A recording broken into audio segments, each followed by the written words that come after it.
Después de la transfiguración, le preguntaron a Jesús los discípulos, ¿por qué dicen los escribas que primero debe venir Elías? Él respondió, Elías viene para restaurarlo todo. Pero les digo que Elías ya vino y no lo reconocieron, sino que hicieron con él lo que quisieron. Evangelio según San Mateo, capítulo 17, versos 10 al 13.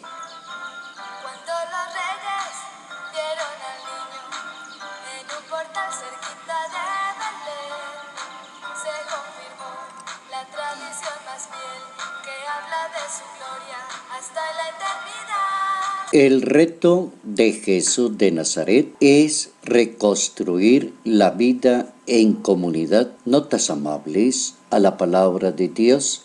Sábado 15 de diciembre, año 2018.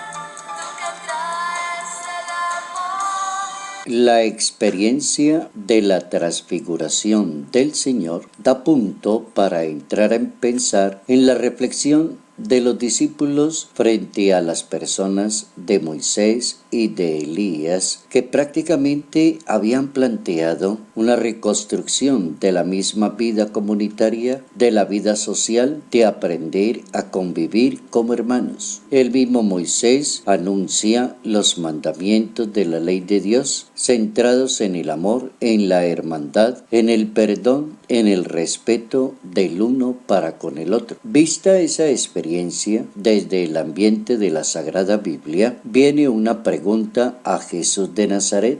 ¿Por qué los escribas dicen que primero debe venir Elías? ¿Por qué y qué es lo que está esperando la comunidad de Jerusalén ante la venida del Salvador? ¿Cuál es la función de Juan el Bautista y cuál es su tarea ante la misma comunidad? En el fondo hay que ver que la palabra de Dios siempre ha venido insistiendo en la reconciliación de los padres para con los hijos para con los padres, dice la profecía de Malaquías en ese capítulo 3, o el libro del Eclesiástico en el capítulo 48. La enseñanza de Jesús de Nazaret es tratar de encontrar el punto medio de una generación que pide una nueva sociedad, un nuevo estilo de vida, una nueva manera de pensar, pero acaba con los gobernantes, con los profetas, con las personas enviadas en nombre de Dios. ¿Cómo se entiende una generación que le pide a Dios una mejor vida y un mejor sistema, un modus vivendi que sea mucho más claro, cuando el mismo Jesús de Nazaret les reclama a los judíos y les dice Elías vino y ustedes no lo reconocieron? También va a suceder de la misma manera con el Hijo de Dios, que va a padecer en manos de los hombres. Cómo organizar una comunidad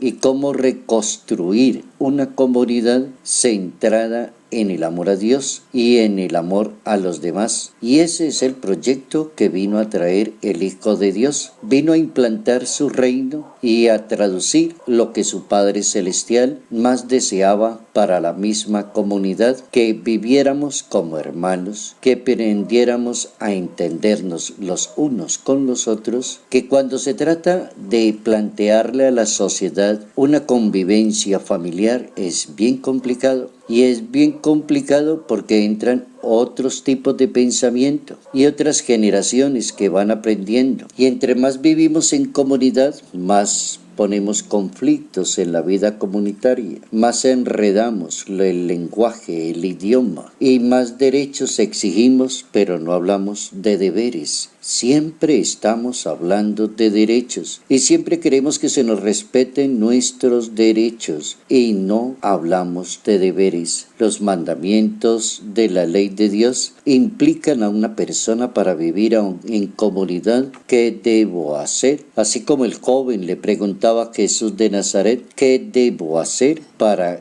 llegar a la vida eterna? ¿Qué debo hacer para ganarme el cielo? Debo cumplir los mandamientos. Reconstruir la vida en comunidad es todo un reto de escuchar cantidad de ideas, de sentir nostalgia ante la pérdida de cantidad de personas que se han levantado ante la sociedad para pedir un nuevo sistema social, un nuevo pensamiento donde todos sean hermanos, donde todos trabajen, donde todos construyan, donde no haya violencia, envidia, odio, rencor o persecución de algunas personas contra otras.